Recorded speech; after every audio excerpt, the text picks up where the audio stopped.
Hey everybody, this is Peter with Tabletop Gaming Guild, and today we are going to take a look at Wanderhome, published by Possum Creek Games, designed by Jay Dragon. And this is in a completely different game than any of the other role-playing games that I've ever played. I have yet to play this one, but I've read through the book, and after reading it, am incredibly excited to get the opportunity to play this game with some of my friends.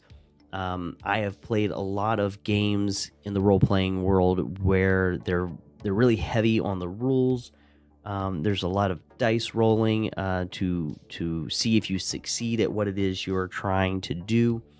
This game is going to be very different. It is very rules light, and it's based on a system. It's kind of off of a system that's called No Dice, No Masters. And the idea there is, just like it says, there are no dice in this game deciding whether you succeed in a task or not. There's no game master. Now, there is something that is called a guide, if you would like to play with a guide or maybe take turns playing as the guide. And those can be individuals to kind of help set up the locale and the scenario that the different characters find themselves journeying through. But again, you do not have to have a guide, or like I said, you might even decide to have rotating guides where each session maybe it's a different person who is doing the guiding, or it might even be the fact that you feel comfortable with your group and letting within one session different people take on that role of guide. So Wanderhome, though, is set in a kind of a pastoral setting. Each scene is going to have a nature to it, and you get to decide what that nature is as a group. There's tools throughout the game to help you with this, with building where it is that you are, what the locale is, and what it's like. And then you will play your characters in that setting. This is a very story-driven game. You're not going to have modules for this game like you would for other games like Dungeons & Dragons, possibly, where one person just has, here's the story that we're telling, I've got some box text to read, and these people are then going to have their characters go in here and try to solve the mystery and roll dice to succeed. Again, this is going to be very different. It's going to be a very focused storytelling adventure where the players at the table create the story with one another, kind of almost coming out of nowhere. And I'm really excited by that idea. So Wanderhome by Jay Dragon. We're going to jump into the introduction here just for a second. We'll go into the table of contents. The game is broken up in the book into the journey, which is the actual session of play that you're going to be going through, and it will talk you through how to do a session, how to journey through this game. And we're going to jump through a little bit of that. And then the next section after that is called Playbooks. And Playbooks is, if you had played other role-playing games, it's kind of like the section on classes or ancestries. It's where you're going to make your characters. So you're going to choose one of these playbooks, and that's going to help you create your character. In this book, there's 15 different playbooks prepared, and by answering a series of questions and interacting with the other players at the table, you will create your character. So the character creation process in this game is very much meant to be done with the other players at the table as you quickly begin to grow the bonds of your fellowship together, those people that you're going to be journeying with. After that, there's a section on traits, and those traits are going to help to build the non-player characters, those individuals that you come across in your journeys. And again, since this is a game where there's the possibility of there being no game master, if there's a guide, then they might be the ones to, more often than not, role play those non-player characters. But if you're not having a guide, then it is up to the different players when you encounter a non-player character. One of you will step up to then take control of that non-player character and interact with the other players utilizing that character. And so these traits are going to be ways to help build out what that non-player character is like and how they would interact with the other players. Natures is after traits, and that section is all about what are the different areas that you're interacting with. So not the people, but the places. What are they like? And so you have natures to help you build out those locales. Seasons, months, and holidays are going to break down the changing of the seasons and the year, and how if you decide to play a game that goes longer than a single session, that maybe you want to play an ongoing campaign in this world, it's going to help you break down what the different seasons, months, and holidays are like in this world. And then the book finishes with dedications. So let's go ahead and jump into the journey. We're going to kind of try to quickly scroll through this and see a little bit more about what this world is going to be like. So you can see from the art that we've already shown a little bit here, it's a very whimsical world. The player characters in this world are animals, so foxes, wolves, ravens, owls, badgers, weasels. Those are going to be the player characters. And then in place of animals, like where in our world we have animals that are pets, in this world the pets and the creatures would be insects. So instead of cows, there are beetles, and instead of sheep, there are bumblebees. So I think it's again very whimsical and interesting. So I love this little piece of art as well, with the little toadstools, little magic thrown in there. So the land where the world where the game takes place is called the Heath, and like I said, it says right here, the Heath is a land of animal folk. It says, I've seen pigeon merchants, squirrel musicians, gecko fishermen, and at least one very distinctive bartending toad. So when you go to play the game, you're going to be playing as animal folk. It also says here that in the Heath, we'll be meeting people who are fundamentally good. This will not be true of all the places you go in your life, but on the journey contained within this book, nearly everyone can be trusted to be kind. The idea here is that the Heathland has seen war, but no longer. It is in a time of peace. So this is a game that is meant to be, not that it can't be tragic and that it can't contain melancholy, but this is supposed to be a game that is without violence. This is a game that is about life and living and caring for one another, and being there for those that you find yourself on the journey through this world with.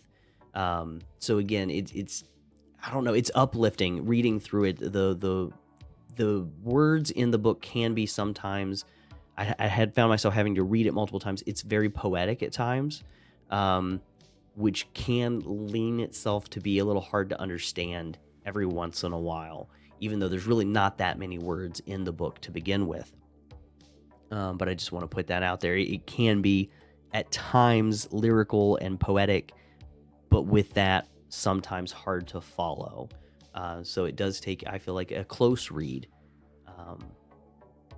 But the journey that we're going to go on, we're going to be going on together, and we are going to be, running into what it said is mostly good people as we play this game. Throughout the book, you will find these pages that are done kind of, it's like a pinkish white page. And it's, if you read through it, it's a little bit of an actual play of the game, giving you examples of how the game can be played through a little bit of text actual play. So you could read through these sections. Even if you wanted to, you could probably just read just those pages as you go through, and you would get a feel for what it is to actually play a portion of this game.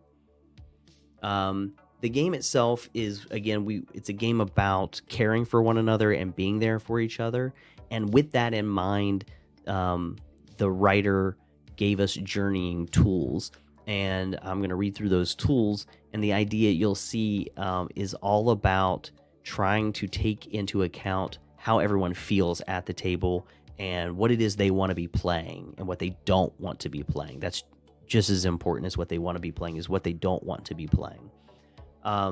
So whenever someone uses one of these tools, it says it's vital to accept that with compassion and with grace. And so one of the tools that you can use is, as you're playing this game, remember to be comfortable and hopefully comfortable enough to say, let's do this instead. So if you find yourself in a situation where maybe somebody is suggesting that you do something, or that they do something that for you makes you uncomfortable and maybe crosses a line in an area where you don't really want the game to go, you want the group to feel comfortable enough to say, let's do this instead, and to kind of steer the game along an alternative path. So some of the things that you can say here is, let's take the safer path instead. Let's not talk about this right now and change the topic. Another thing you can ask is, do we want to? So when there's a journey happening and when something is coming up, that you're not sure, you can say, do we want to actually do this? Do we want to talk about what just happened? Or do we want to grapple with themes of health in our journey? And do we want to have trauma in our characters' backstories? So this game is all about being with one another and playing a game that is hopefully going to lead to good discussions and outcomes. And so you want to take into account how everybody at the table is taking in the journey. Another tool is where to next, the question of where to next. So we're at a fork in the road, where to next? Or I think this is a good spot to cut away from this scene, so where do we go next? Another thing to ask would be, what do you think? So when you're going through the game, make sure to stop and talk to the other players that you're journeying with, and what do they think about the situation? It says here there's a couple different paths we could take. What do you think we should do? So another thing is to make sure that you're not taking up all the space and taking up all the talking, but to make sure that those who maybe are at the table who are a little quieter know that they're being heard and that they want to be heard, that people want to hear them. So giving them the chance and just say, what do you want to do? You can always say, hold on. And a big one is, don't forget, you can always say no. If you're into a situation, your character doesn't want to do that, make sure to speak up and say no. No, I don't want someone to treat my character like this, or no, this passage from the book doesn't seem right for the journey we're on, so let's change it. So I know that for some people this might make you feel like, well, then how can we ever get anything done if we have all of these things where people can kind of stop it? But the goal of a role-playing game like this is to find that middle ground, is to find out where we can all come together and still play. So that we're not leaving anyone out, we're not pushing anyone out, we're all here together to journey together. And I think that that's a really interesting idea, and again, makes me very excited to play a game like this, because, you know, I've been at the games where two players might decide on two different things, and here it comes down to rolling dice maybe to even decide who gets to do the thing they want to do, even if it makes the other people at the table uncomfortable, and that's never a fun situation to find yourself in. And this is a game all about making sure that we give each other that space. So there's always the option to walk away, and it does give us a list of some other tools that you can look up online. The one that I know a lot of people talk about is Lines and Veils. So if you wanted to Google Lines and Veils, you would find a lot of good information on that tool set as well. First few steps in the game, again, we're going to kind of go through this a little bit quicker now that we've gone through the tools that they gave us. But the first few steps, how long are we expecting this journey to last? Maybe it's going to be a single session, or maybe it's going to continue on. Maybe you want a kind of an upbeat journey, or you want a journey that can touch on trauma and recovery from trauma. And then, you know, again, do you want a single person to act as a guide? Maybe you want to rotate guides, or maybe you want no guide at all. And then once you've answered these 5 questions that it lists here for you, everyone's going to choose their playbook. And again, like I said earlier, the playbook is going to help you create your characters, and you're going to do that together. It does also mention that tokens here, it says that there's a rhythm to the way we move through the world. Sometimes we give others all we have to offer, and through that we can find strength. Here this rhythm is represented through tokens, and so tokens are going to be things that you can turn in to allow you to do something. And so you want to gain tokens so that then you can take tokens and turn them in to do other things. And so here it lists ways that you can get a token. And of course, these are not all the ways, but these are the ways that they're at least listing in the book. So maybe you inconvenience yourself to help someone else, you get a token. Give away something you hold dear, you get a token. It says here, pause for a moment and just get some rest, and you get a token. And then speak your true feelings on a subject, you get a token. So there's a big list. There's a list there of things that you can do to get a token. And again, those are just kind of some ideas. It's not a end all be all list.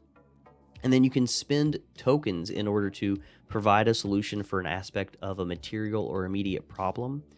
Maybe you want to ease someone's pain, if only for a moment in the game. So one of the non-player characters, you can turn in a token to do that. Again, there's no dice rolling here. It's a token system.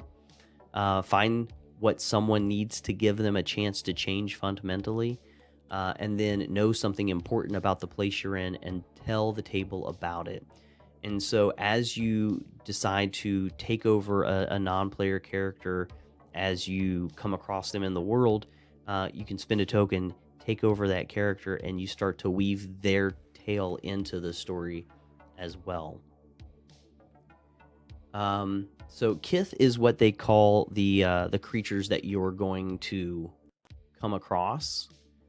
And so whenever you hear Kith and Kin, you're going to be talking about those people that the other creatures your character will come in contact with.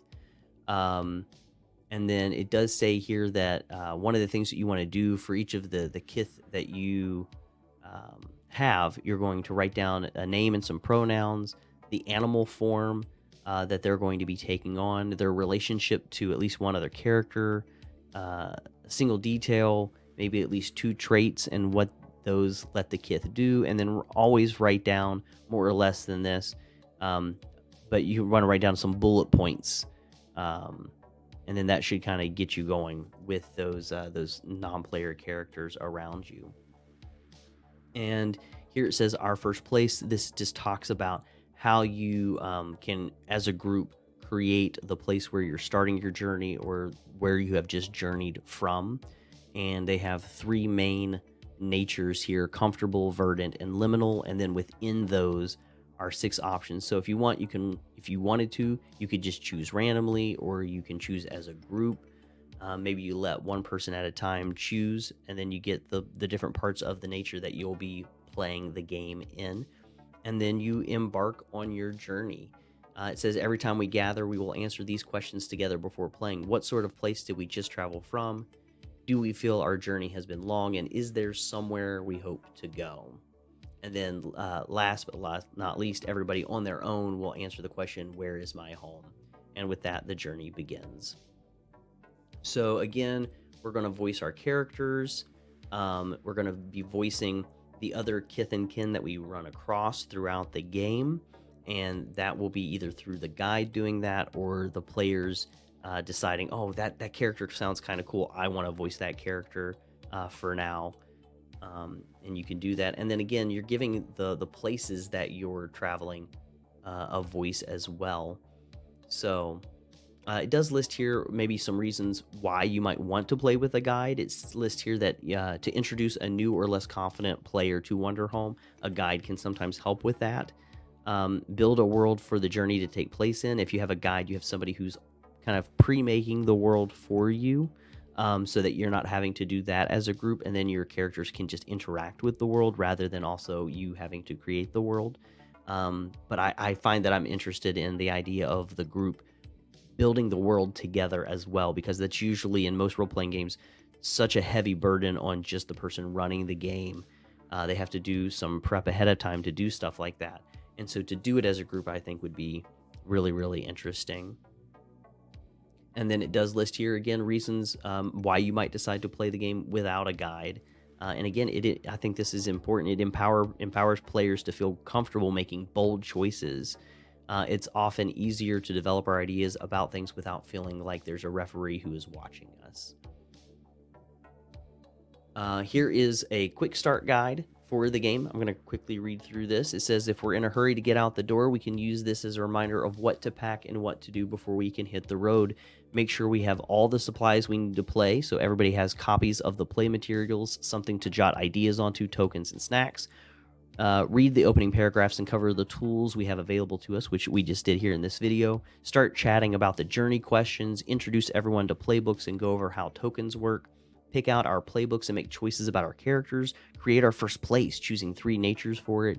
We can decide what month it is if we'd like to, although we don't have to. Describe a couple kith who inhabit the place or who are traveling with us. And then again, that gets you going with who are the NPCs around you. And then answer the final 4 questions. What sort of place did we travel from? Do we feel our journey has been long? Is there somewhere we hope to go? And again, silently to ourselves, where is my home? So I hope this is starting to kind of really help you envision what this world is going to be like. You are characters who are traveling through a world together. You're animal characters, and you're going to be building the world together. And this is supposed to be an idyllic setting without war, and very focused on building each other up and going through the day-to-day life, traveling through this world, which is what we're all doing anyways, aren't we? We're just traveling through this world together. And how do we do that in the best possible way? It does give us some information on possibly playing this game on our own, journeying solo, and then also even having larger events where you might be having a party and you want to get a lot of people playing the game together. It gives you some ideas for that as well. And then I really wanted to jump into then the playbooks of the game, because I think this is where a lot of your ideas are really going to start to come from as you build your characters and you play them. The rest of the world is going to come together. So the playbooks take up a very good portion of this book. And there is the caretaker, the dancer, the exile, firelight, fool, guardian, moth tender, peddler, pilgrim, poet, ragamuffin, shepherd, teacher, vagabond, and veteran. And they do say in this book that there are already other people making their own playbooks to go with this game.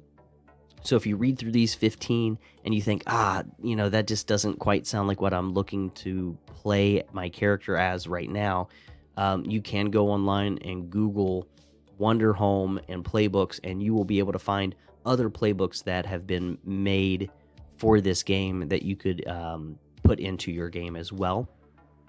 To showcase the playbooks, I'm just going to choose one of these, and we're going to go to that playbooks page, and we're going to read through it, knowing that each one of these playbooks is going to be slightly different for the different characters that it will create. But let's go ahead, and from this, I'm going to choose Shepherd. So let's jump to page 92, and we're going to read through the playbook for the Shepherd, and this will give you an idea of how a character is created in Wanderhome. So it says here, the Shepherd. Herds of chubby bumblebees can be found across the heath, and tending to those flocks is simple, honest work. You are alive. Your care is measureless, watchful, and gentle. Choose a name and some pronouns. And so as you read through this, you're creating your character. You're sitting around a table with maybe 3 or 4 other friends. And at this point, you choose a name and some pronouns for your character. And so here we're going to say Bartholomew. Bartholomew, he, him. And we choose an animal. What animal is Bartholomew? I love the idea of Bartholomew being a sheepdog. I have, of course, in my head, the Looney Tunes sheepdog who would go up against Wile the Coyote. I can't think of that sheepdog's name right now, but again, I'm calling this sheepdog Bartholomew.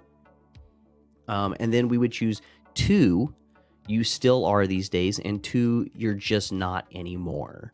And I would say that Bartholomew is brave and reliable. Those are the 2 aspects of who he is today. He's brave and reliable. But what he's not anymore, he is not young and loud.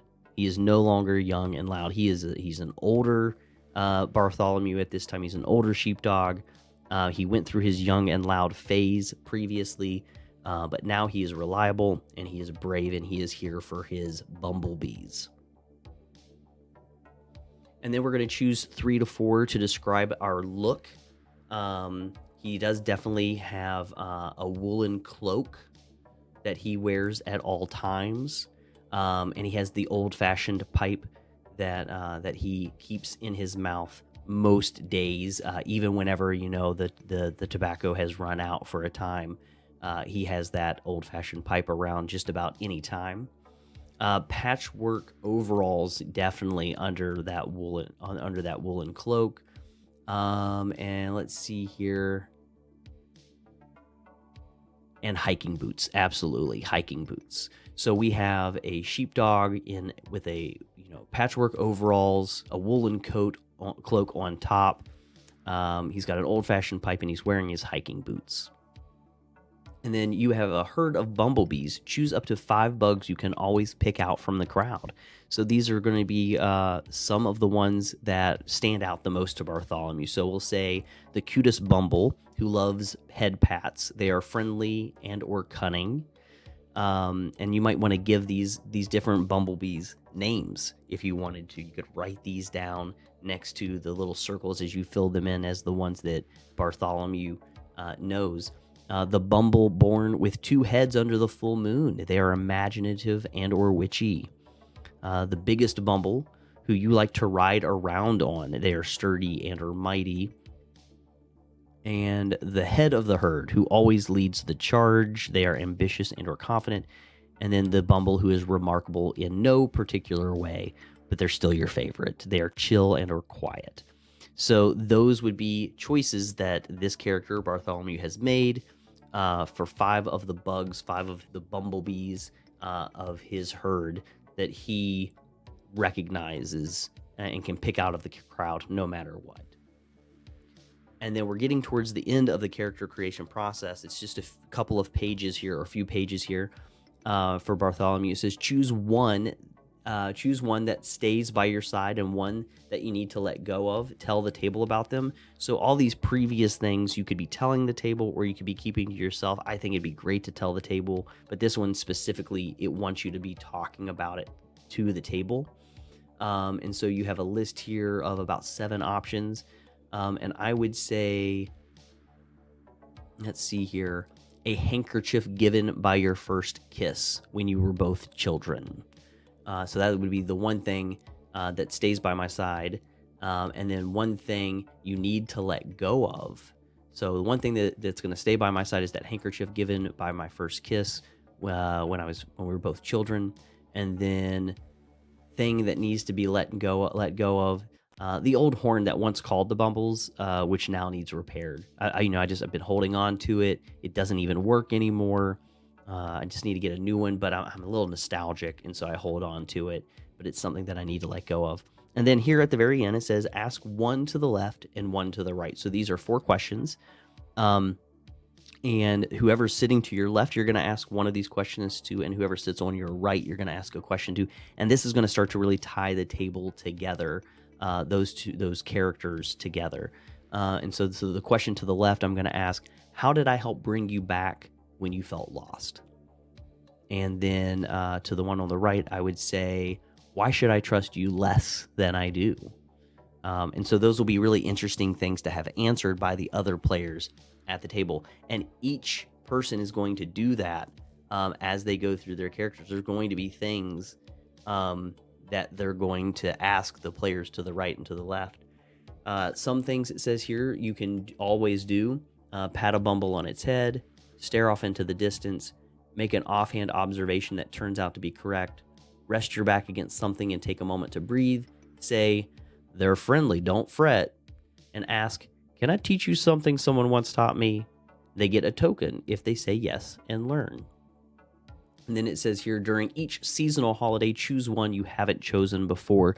And so these are things that you can kind of add into your character to grow them if you are playing a game that's a little bit longer than a single session.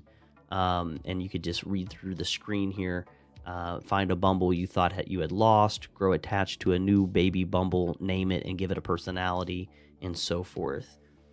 But that is a way that you can continue to grow your character if you decide to play your character more than a single session. So again, I don't want to give away too much of this game here, but I wanted to take you through at least one of those playbooks. And again, knowing that the rest of the book after the playbooks is all about the different types of traits that can be utilized when building the NPCs that your characters come across, and then also the natures are used to build the world, the single locales in the world that you're going to be interacting with as well. So you might walk away from this and wonder, I still am not sure what game I'm playing. And I can understand where you're at. This is going to be very drastically different than any role-playing game I've ever played before. But I think it's beautiful in its own way. And I love the idea of sitting down for just a couple of hours with my friends, creating these characters together and just having a moment of respite. We're not here to chuck dice and to kill monsters. For me, that is a lot of fun, and I have those games, and I love playing those games with my friends. But we live in a big world with a lot of different things and a lot of different ways to interact with it, and this is just another one of those ways to live in this world. And I think that this can be a lot of fun. And I already have started talking to some of my friends and told them the type of game that it is, and they are also getting excited to play.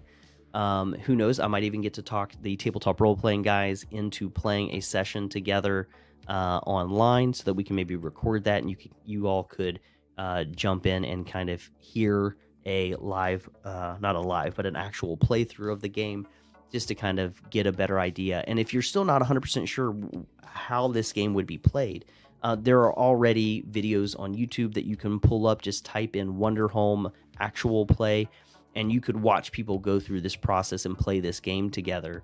And I think you'll be very surprised at how relaxing it is. I read through this book and it just relaxes me, and it's very whimsical.